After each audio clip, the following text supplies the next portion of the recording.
Halo teman-teman sekalian, Assalamualaikum warahmatullahi wabarakatuh. Welcome to my channel.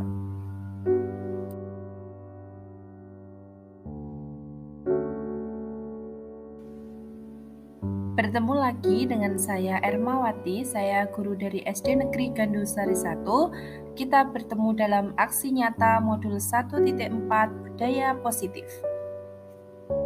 Sebelumnya, saya akan memperkenalkan diri terlebih dahulu. Saya sebagai calon guru penggerak Angkatan 8 Kabupaten Magelang. Kemudian ada Bapak Susilo sebagai fasilitator dan ada Ibu Siti Basiroh sebagai pendamping penggerak.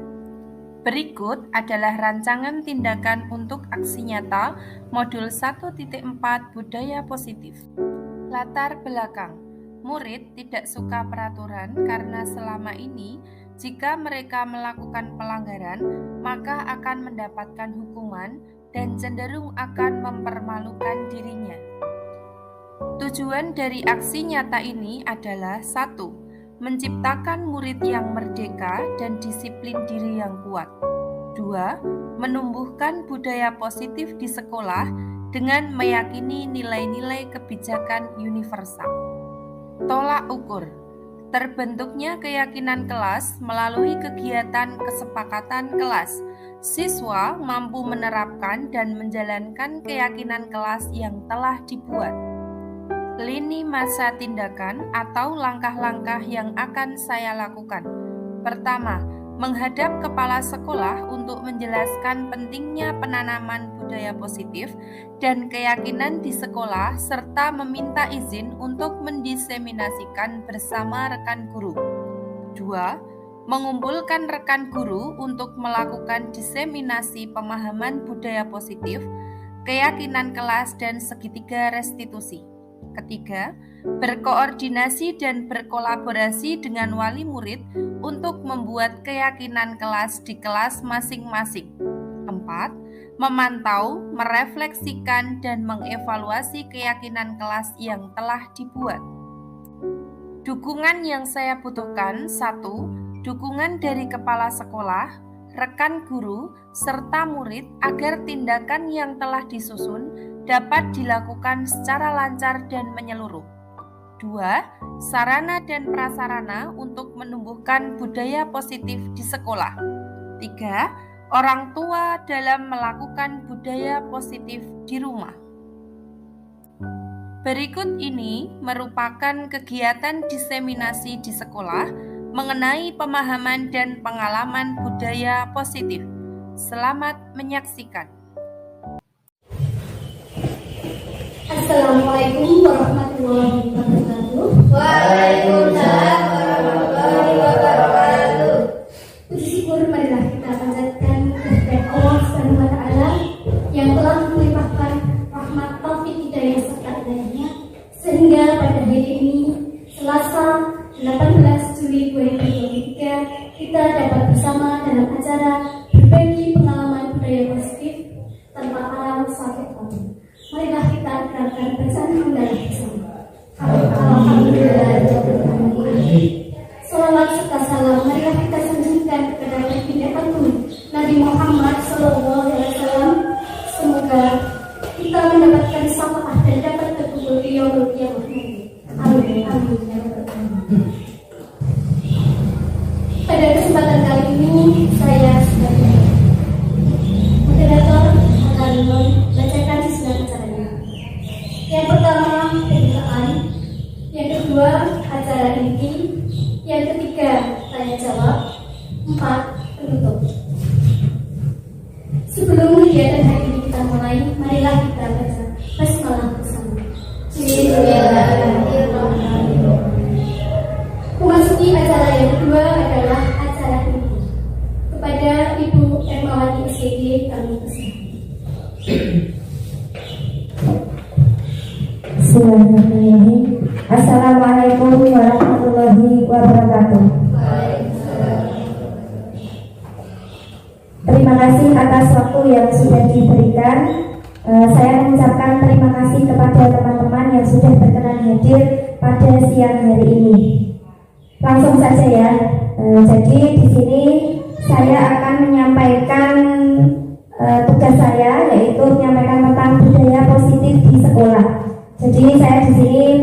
bermaksud untuk menggurui atau apa, namun ini menjadi salah satu tugas saya karena saya telah menyelesaikan modul 1 di pendidikan guru penggerak. Jadi saya diberi tugas untuk memaparkan dan berbagi pengalaman tentang budaya positif yang sudah saya terapkan di sekolah ini. Sebelumnya saya mengucapkan selamat datang kepada Bapak Ibu guru yang hebat.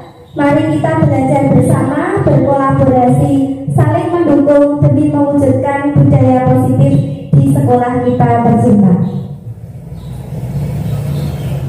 Pada kesempatan kali ini, nanti kita sharing saja ya Bapak Ibu ya.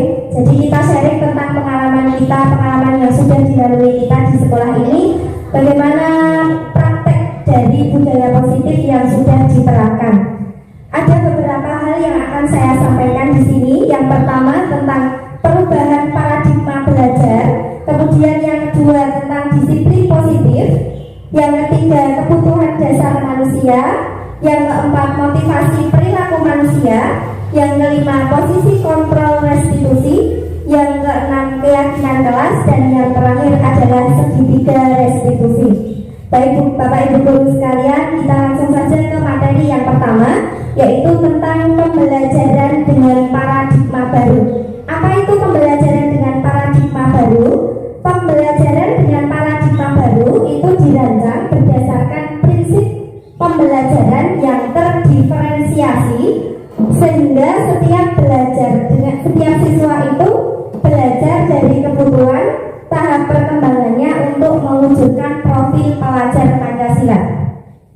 Jadi kalau yang paradigma lama, kita kan belajarnya klasikal ya, tanpa memperhatikan bakat dan minat peserta didik. Jadi kita pembelajarannya juga klasikal. Kalau yang paradigma baru sesuai yang di kurikulum Merdeka, itu sebelum pembelajaran ada masa MPLS untuk mengetahui bakat dan minat anak masing-masing. Jadi kita berangkat itu punya modal awal. Oh, anak ini gaya belajarnya tidak bisa mencerna pelajaran kalau hanya diterangkan, harus praktek. Nah, itu yang dimaksud dengan pembelajaran paradigma baru. Bisa diterima ya Bapak Ibu? Jadi maksud dari kata terdiferensiasi itu kita mendiagnostik ya. Jadi ada evaluasi diagnostik ya kalau di kurikulum Merdeka. Jadi awal itu menggali hobinya apa, kemudian cita-citanya apa yang dia sukai untuk menjadi modal kita dalam belajar 1 tahun ke depan. Tujuan dari pembelajaran dengan paradigma baru itu untuk mewujudkan profil pelajar Pancasila sesuai yang sedang digadang-gadangkan oleh pemerintah kita, yaitu ada 6 dimensi. Yang pertama, beriman dan bertakwa kepada Tuhan Yang Maha Esa, berkebinekaan global, gotong royong, kreatif, bernalar kritis, dan mandiri.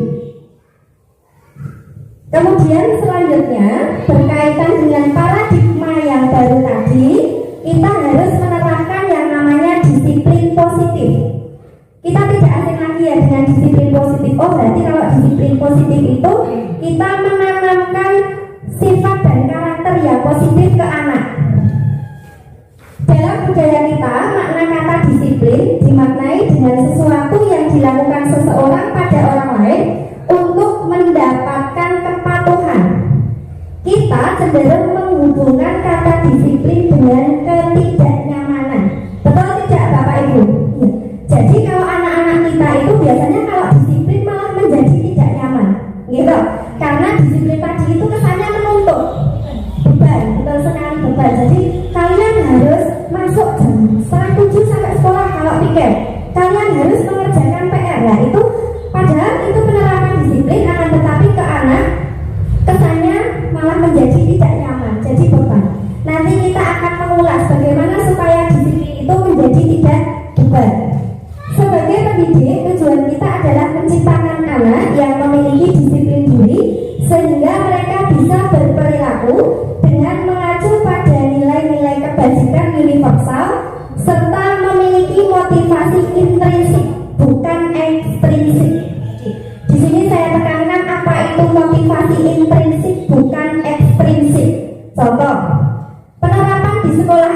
pada hari Senin harus memakai sepatu hitam. Itu kira-kira motivasi ekstrinsik atau intrinsik? Ekstrinsik, karena peraturan itu berlaku dari gurunya, ya. Jadi peraturan sekolah, oh kalian harus memakai sepatu hitam pada hari Senin saat upacara. Mereka kalau tidak upacara atau tidak disuruh gurunya, tidak ada peraturan itu, tidak akan pernah memakai sepatu hitam, karena hanya merasa terpaksa dan hanya merasa takut. Disiplin positif merupakan salah satu cara penerapan disiplin untuk menumbuhkan kesadaran serta memberdayakan anak untuk melakukan sesuatu tanpa sokongan, ancaman, serta hukuman. Kebutuhan dasar manusia. Jadi kalau anak-anak melakukan pelanggaran, ya, contoh ada anak yang di kelas itu senangnya apa? Mencari perhatian. Dari mencari perhatian itu pasti ada sesuatu yang dia cari, ya.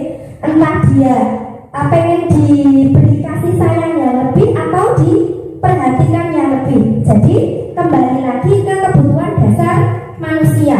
Ada anak yang di kelas itu sukanya menguasai, oh berarti kebutuhan yang akan dia capai adalah penguasaan. Jadi ada 5 yang merupakan kebutuhan dasar manusia. Pertama, itu kebutuhan bertahan hidup. Yang kedua, rasa kasih sayang dan rasa diterima.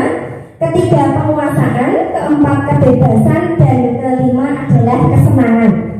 Contoh lagi, ketika anak-anak kita tinggal ke toilet atau ke ruang guru sebentar, misalnya mengambil buku atau mengambil apa gitu. Anak-anak kira-kira biasanya sok rame buatan? Rame ya. Kebutuhan dasar apa sih yang mereka inginkan itu sebenarnya ketika rame? Ya, betul sekali. Nah, jadi contohnya seperti itu. Mereka ingin bebas, ingin guyon, ingin senang, ya.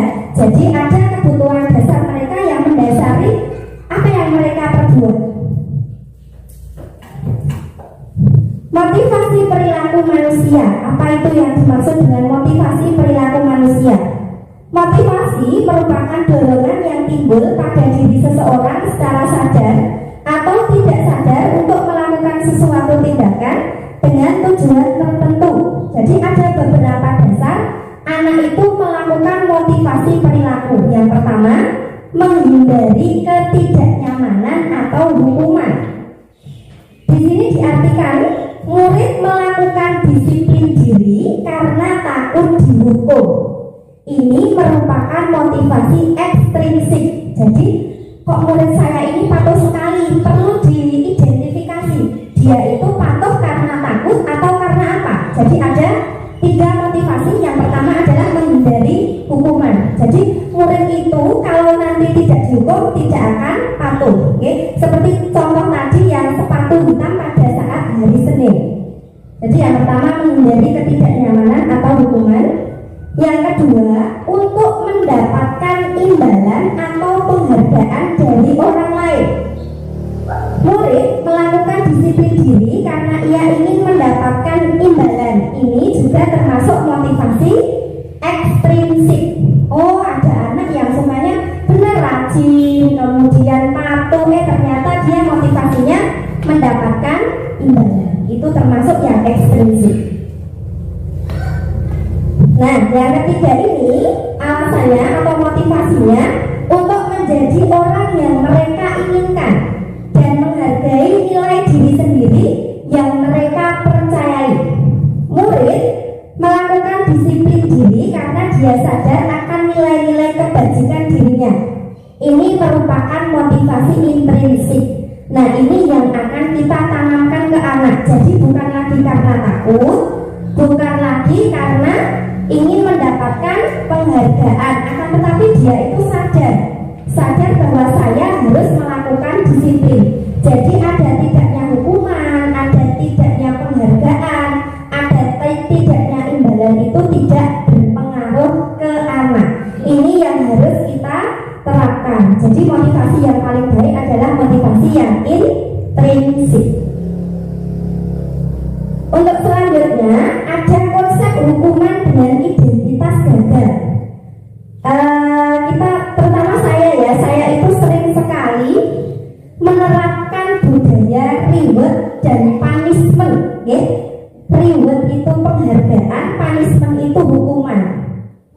Jadi selama jadi guru hampir setiap hari menerapkan hukuman dan penghargaan. Ternyata hukuman dan penghargaan ini tidak baik untuk anak. Sedangkan kita merasa, oh kalau salah ya dihukum, kalau benar ya diberi penghargaan. Sepertinya benar ya. Tapi ternyata setelah saya mempelajari ini, ternyata itu tidak boleh dilakukan ke anak. Contoh, apa akibatnya jika kita itu memberi hukuman ke anak? Yang pertama, akan menyakitkan. Kita entah tidak tahu anak yang kita hukum itu sakit hati atau tidak. Kita kan tidak tahu. Kemudian tidak nyaman. Murid yang kita beri hukuman itu akan tidak nyaman dengan kita. Merasa takut, memaksa, murid menyembunyikan kesalahan. Nah, ini yang sering terjadi. Jadi murid kita melakukan kesalahan ketika mau dihukum karena tahu nanti kalau ketahuan kita pasti dihukum. Jadi mereka itu menyembunyikan kesalahan, malah menjadi mereka belajar untuk tidak jujur. Yang terakhir itu murid menjadi rendah diri karena dihukum. Misalnya kalian harus membersihkan halaman pada saat istirahat.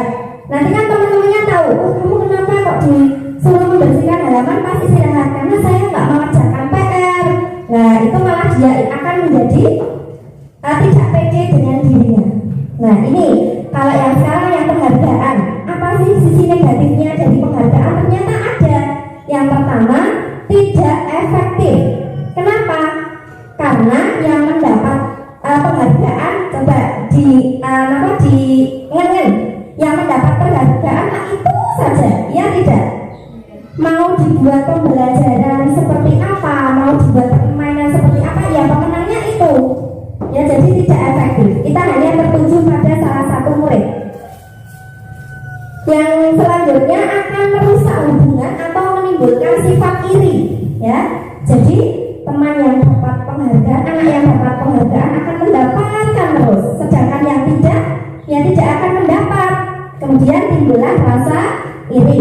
Yang selanjutnya adalah mematikan kreativitas, menghukum dengan sistem ranking dan merampas hak menghargai dirinya. Jadi sampai di sini sudah paham ya, antara kita memberi hukuman dan kita memberi penghargaan. Terus apa yang bisa menghandle kejadian anak? Kalau tidak dengan hukuman, tidak dengan penghargaan, terus dengan apa? Nah ini jawabannya. Coba kita dari konsep disiplin dengan identitas yang sukses. Ada konsekuensi. Jadi ada konsekuensi. Kalau tadi kan hukuman dengan penghargaan, kalau sekarang konsekuensi. Konsekuensi yang pertama adalah penguatan jangka pendek. Kemudian perlu monitoring berkelanjutan, harus ada stimulus dan respon. Kemudian murid menghormati peraturan dan kehilangan waktu untuk merenungi kesalahan. Jadi konsekuensi ini sangat bagus sekali karena kita jadi menggali anak, oh kalau kamu itu tidak memakai sepatu hitam, maka konsekuensinya apa? Konsekuensinya besok lagi tidak boleh mengulangi. Terus misalnya konsekuensinya dikasih apa gitu boleh, akan tetapi kita tidak menggunakan kata hukuman. Ya. Contoh lagi, tidak mengerjakan PR, dikasih konsekuensi, berarti kalian nanti harus mengerjakan PR ketika istirahat atau di hari kemudian. Tapi Bapak Ibu di sini perlu disampaikan ada yang lebih efektif daripada konsekuensi, yaitu restitusi. Saya juga sebelumnya belum pernah mendengar kata restitusi. Jadi dari modul ini saya mendapat pengalaman tentang restitusi. Apa itu restitusi? Ya, betul sekali. Jadi mengkondisikan anak. Jadi kita tidak menuntut, akan tetapi kita seperti membuat kesepakatan dengan anak. Yang pertama, murid akan bertanggung jawab untuk perilakunya. Baik buruk yang mereka lakukan, mereka pasti akan bertanggung jawab. Yang kedua, fokus pada pemecahan masalah jangka panjang. Jadi kalau kita menerapkan restitusi ini, anak akan cenderung tidak melakukan kesalahan berulang-ulang. Murid menghormati dirinya dan orang lain, tidak akan merasa disakiti, tidak akan merasa Kemudian dirinya yang memegang kontrol. Murid bersemangat memperbaiki diri. Sekarang kita akan gali lebih lanjut tentang apa itu restitusi. Sampai di sini sudah paham ya Bapak Ibu? Apa itu restitusi? Betul yang dikatakan tadi, restitusi itu adalah proses menciptakan kondisi bagi murid untuk memperbaiki kesalahan mereka sehingga mereka bisa kembali pada kelompok mereka dengan karakter yang lebih kuat. Itu menurut dosen tahun 2004. Ciri-ciri restitusi yang pertama bukan untuk menebus kesalahan, akan tetapi untuk belajar dari kesalahan. Selanjutnya untuk memperbaiki hubungan, tawaran. Jadi merupakan tawaran bukan paksaan. Jadi ke anak akan lebih enjoy. Menuntun untuk melihat ke dalam diri, mencari kebutuhan yang mendasari tindakan, fokus pada solusi. Jadi kalau saya biasanya hukuman, penghargaan itu kan fokus pada masalah. Kalau menerapkan segitiga restitusi ini akan fokus pada solusi. Di sini saya menyajikan contoh kasus yang sering terjadi. Jadi siswa tidak mengerjakan PR. Ketika ada siswa yang tidak mengerjakan PR, ditindaklanjuti dengan hukuman, dengan konsekuensi, dengan restitusi, itu akan sangat beda hasilnya. Contoh, jika kita menerapkan hukuman, guru akan menghukum siswa tersebut. Contoh ini ya, contoh hukuman, menghukum dengan hormat bendera 10 menit. Nah itu hukuman kan? Kemudian guru akan menjadi marah dan siswa pasti akan takut. Itu contoh hukuman. Kemudian kalau konsekuensi, ketika ada anak yang tidak mengerjakan PR, maka akan diberi konsekuensi saat istirahat. Guru tegas dan siswa menghormati peraturan. Itu sudah bagus. Akan tetapi ada yang lebih bagus lagi, yaitu penerapan restitusi. Yang pertama, guru menanyakan keyakinan kelas atau dirinya dan membantu siswa menyelesaikan masalahnya. Guru terbuka dan siswa menghormati dirinya dan orang lain. Jadi gini, ada siswa yang tidak mengerjakan PR, akan tetapi kita menindaklanjuti dengan restitusi. Anak dipanggil, kemudian ditanya, kenapa kok tidak mengerjakan PR? Setelah ditanya alasannya, itu jangan kita langsung, kamu itu salah tidak mengerjakan PR. Setelah ditanya alasan, jadi kita beri motivasi. Salah itu tidak apa-apa, akan tetapi harus memperbaiki dan harus ada solusi. Dan solusi itu tidak datang dari kita, kita tawarkan ke anak. Terus kalau kamu tidak mengerjakan karena alasan ini, solusi dari kamu apa? Supaya tugas dari guru itu tetap bisa terlaksana. Jadi contoh gambaran seperti itu. Nah, sekarang berkaitan dengan restitusi, coba Bapak Ibu mempraktekkan ya. Ada permainan cobalah buka. Cobalah buka. Cobalah buka. Bapak Ibu menyiapkan dua tangannya. Jadi coba tangan kanan itu mengepal. Mengepal ya. Tangan kirinya mencoba membuka yang tangan kanan. Bisa nggak? Kok bisa? Berarti tangan kanan nurut yang tangan kiri ya. Diibaratkan tangan kanan ini mempunyai pendirian yang kukuh. Ya, diibaratkan tangan kanan ini mempunyai pendirian yang kokoh. Jadi bisa nggak tangan kiri itu membuka?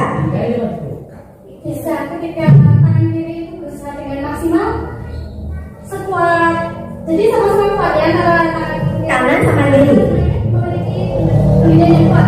Ketika tangan kanannya biasa kuat sekali dan tangan kiri berusaha membuka dengan lembut, dengan pelan, ternyata bisa juga. Oh gitu ya. Terus ada kejadian yang beda nggak dengan Bu Umi? Misalnya ada yang nggak ya? Saya dengan tetap tangan kanan saya, tangan kiri mbok itu mau dirayu, mbok itu mau dikasih hukuman ya saya tetap akan seperti ini. Gimana Pak Guru? Apakah yang tangan kiri bisa membuka tangan kanan? Menurut saya sebenarnya sih bisa, cuman ini tergantung dari cara kita melakukannya.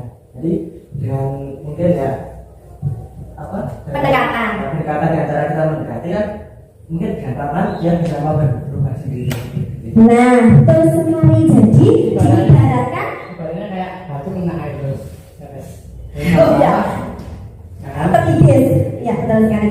Jadi diibaratkan itu ya, ini tuh keras, ini tuh bisa dipegang kokoh, akan tetapi jika didekati dengan pendekatan yang mereka butuhkan, itu lama-kelamaan juga akan terbuka ya. Ini sedikit ice breaking ya, jadi biar nggak ngantuk, biar tidak span. Nah, ini berkaitan dengan posisi kontrol guru. Kita sebagai guru dalam menyikapi atau memberi solusi ke anak itu, kita sebagai apa? Ternyata ada beberapa posisi. Yang pertama adalah penghukum, pembuat orang merasa bersalah, sebagai teman, sebagai pemantau, dan sebagai manajer. Yang pertama sebagai penghukum. Apa yang kita lakukan itu mencerminkan posisi kontrol kita. Contoh penerapan 5 posisi kontrol kasus siswa tidak memakai atribut lengkap saat upacara bendera. Saat kita menjadi penghukum, pasti kita akan menghukum anak ya. Jadi berdiri di depan barisan, okay? Itu yang sangat umum kita lakukan ya sebagai penghukum. Tapi sekarang mari kita bersama-sama untuk menghindari sebagai penghukum. Kalau sebagai pembuat rasa bersalah itu bagaimana? Ketika ada anak yang tidak pakai atribut lengkap. Contoh ini, berapa kali sih bu guru harus beritahu kamu, bu guru kecewa sama kamu. Jadi pembuat rasa bersalah itu pakai nada yang rendah. Iya, pakai nada yang kamu nggak kasihan kok sama bu guru, sudah diingatkan berkali-kali kok masih tidak lengkap atributnya. Contoh kalau nggak PR, kamu nggak kasihan, gitu ya. Kemudian kalau sebagai teman kita memposisikan diri itu, guru bukan sebagai guru akan tetapi sebagai teman. Ayolah tertib, buat bu guru bangga. Kali ini tidak apa-apa kamu salah. Jadi itu sebagai teman, ya. Kemudian sebagai pemantau hanya memonitoring saja. Kamu sudah melanggar apa peraturan dan konsekuensinya. Tidak akan memecahkan masalah, hanya mantau saja. Ya. Dan yang paling bagus ternyata posisi kontrol yang harus dilakukan guru itu adalah sebagai manajer. Apa yang harus kita lakukan ketika siswa tidak pakai atribut lengkap? Itu contohnya bisa dengan ditanya, apakah kamu tahu kesalahanmu? Jadi kita jangan langsung kamu itu salah, ya. Kamu salah tidak pakai ini, jangan. Akan tapi ditanya, kamu tahu kesalahannya apa? Nah setelah ditanya itu diberi apa ya solusi. Jadi ditanya solusinya. Kira-kira bagaimana kamu akan memperbaiki kesalahan ini? Jadi sekarang marilah kita bersama-sama untuk tidak menjadi penghukum, bahkan menjadi teman pun menjadi pembuat rasa bersalah itu tidak bagus untuk berpikir anak ya. Jadi paling bagus adalah menjadi manajer. Kemudian tadi ada keyakinan kelas ya. Berhubungan dengan restitusi itu ada keyakinan kelas. Apa itu keyakinan kelas? Ada beberapa pertanyaan tentang keyakinan kelas, coba. Mengapa kok keyakinan kelas, tidak peraturan kelas saja? Nah ini bedanya. Kalau peraturan kelas, nanti siswa akan merasa bahwa dirinya itu diatur, bahwa dirinya itu harus ini, harus itu diatur, saya nggak nyaman. Akan tetapi jika keyakinan kelas, itu kita membuat kesepakatan dengan anak, membuat kesepakatan. Yuk kita buat peraturan keyakinan kelas. Contoh, apa saja yang harus kita jaga di kelas ini? Oh bu, harus menjaga kebersihan. Kita sudah sepakat menjaga kebersihan, jadi disepakati oleh semua warga kelas itu. Tidak menjadi peraturan kelas 5, tidak membuang sampah sembarangan, akan tetapi menjadi keyakinan kelas. Kenapa kok dipilih keyakinan kelas? Supaya itu ada di dalam diri kita. Jadi sadar, ada atau tidak, ada gurunya atau tidak, itu tetap menjadi keyakinan mereka. Contoh, roda 2. Keyakinan apa yang ada pada saat kita memakai helm? Betul sekali, yang paling utama adalah aman, aman untuk keselamatan. Kemudian kenapa kok kita memakai masker dan mencuci tangan setiap saat? Itu keyakinan apa yang kita yakini? Ya, kesehatan. Jadi ada tidak peraturan itu kalau kita sudah yakin tetap memakai masker dan mencuci tangan. Kemudian ini ada beberapa langkah dalam membuat keyakinan kelas. Yang pertama itu kita harus mendiskusikan tentang peraturan. Jangan sampai ada kata peraturan. Jadi kita kesepakatan ya anak-anak, kita keyakinan kelas seperti itu. Kemudian merumuskan peraturan menjadi keyakinan dan menempelkan ke kelas. Jadi keyakinan kelas itu harus terpampang di kelas supaya anak itu tahu.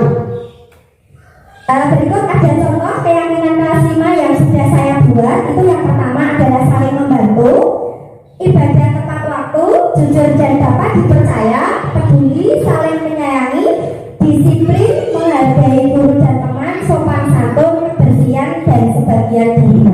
Jadi ketika ada anak yang salah, itu saya menanyakan keyakinan kelas. Kalian ingat keyakinan kelas apa?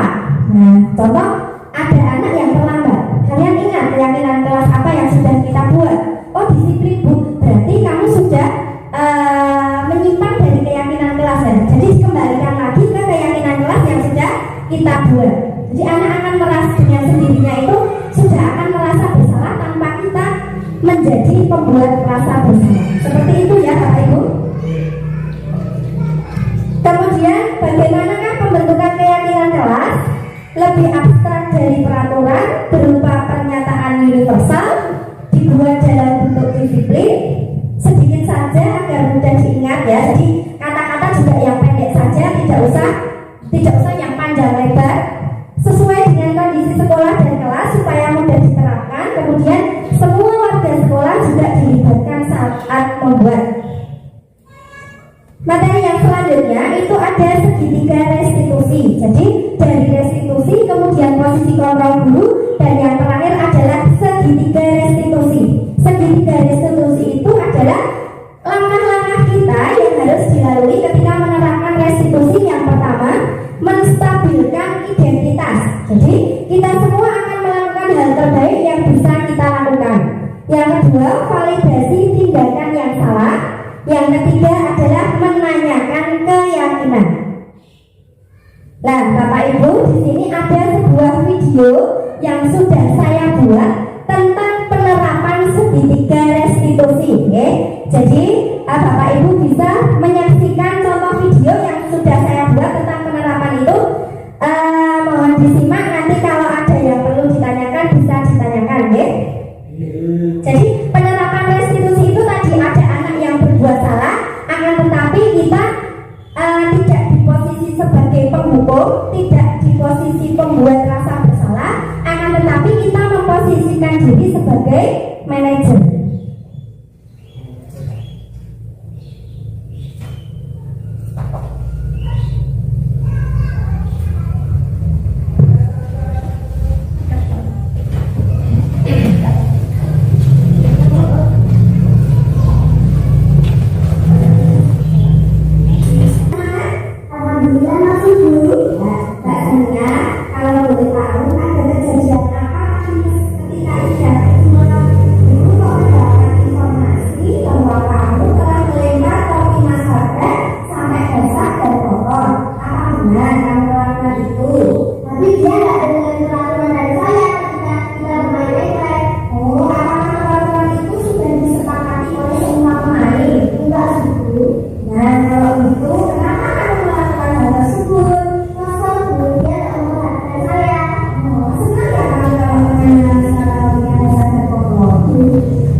yang positif.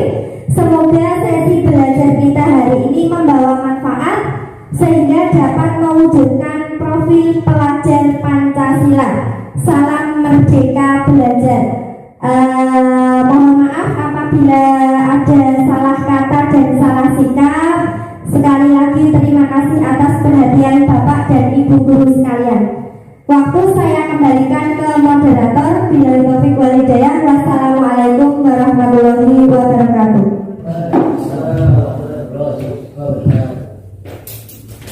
Luar biasa sekalian yang disampaikan oleh Bu Irmawati SPD. Mari kita berikan tepuk tangan luar biasa. Memasuki acara berikutnya adalah sesi tanya jawab. Monggo kepada Bapak dan Ibu guru bisa menyampaikan apa yang tadi belum bisa dimengerti atau dipahami. Siapa yang mau bertanya terlebih dahulu? Pak Sangket?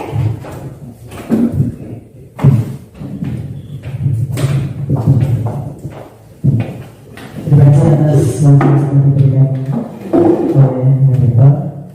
Izin bertanya ini Bu Irmawati, ini terkait tentang materi yang telah tadi disampaikan, yaitu mengenai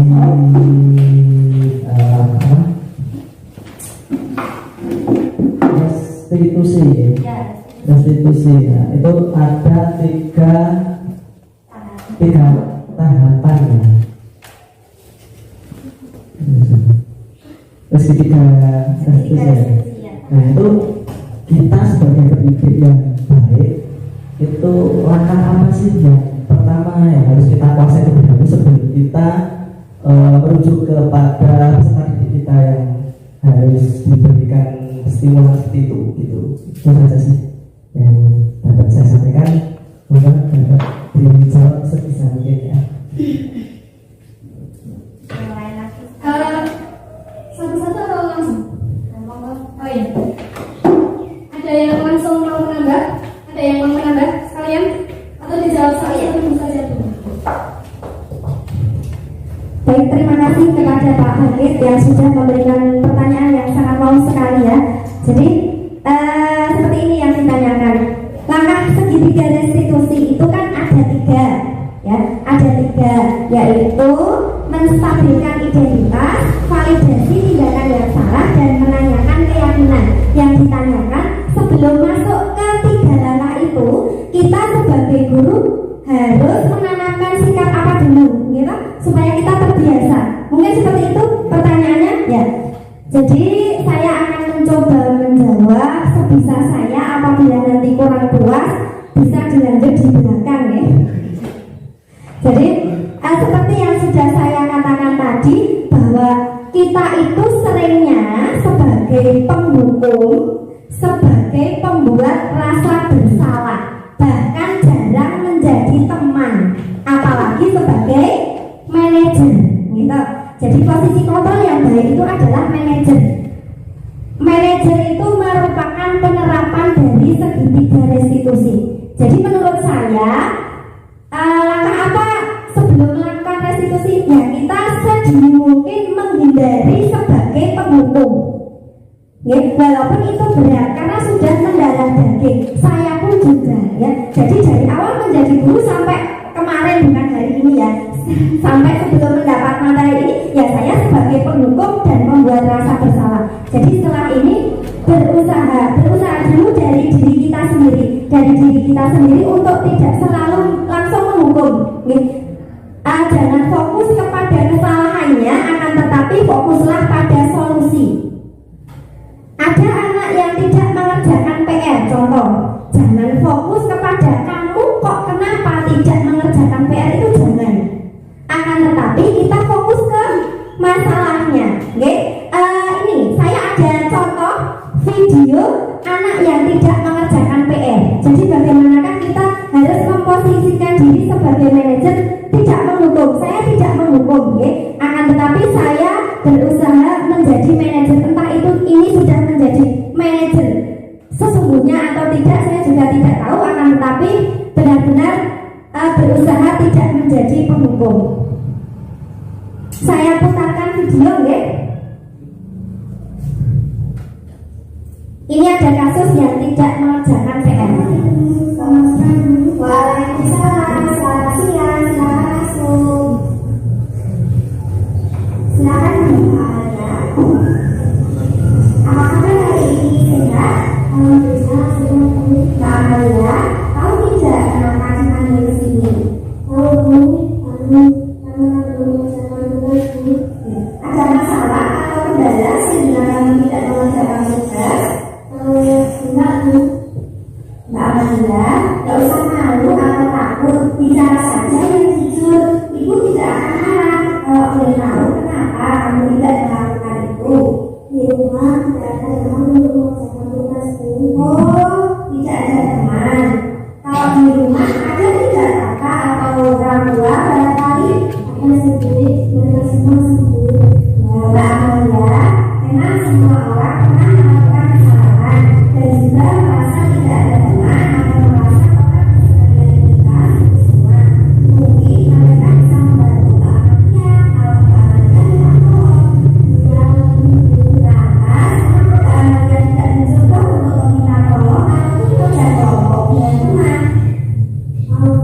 Saya salah. Nah, apa yang akan Mbak Amalia lakukan selanjutnya? Saya akan mencoba kelompok atau meminta tolong. Bagus sekali, mau mencoba dan berusaha itu adalah perbuatan terpuji. Baiklah, Mbak Amalia masih ingat dengan keyakinan kelas kita? Masih ingat apa saja? Seperti mengerjakan tugas, ya, betul. Kalau begitu, Mbak Amalia punya cara untuk kami tetap mengerjakan tugas tepat waktu.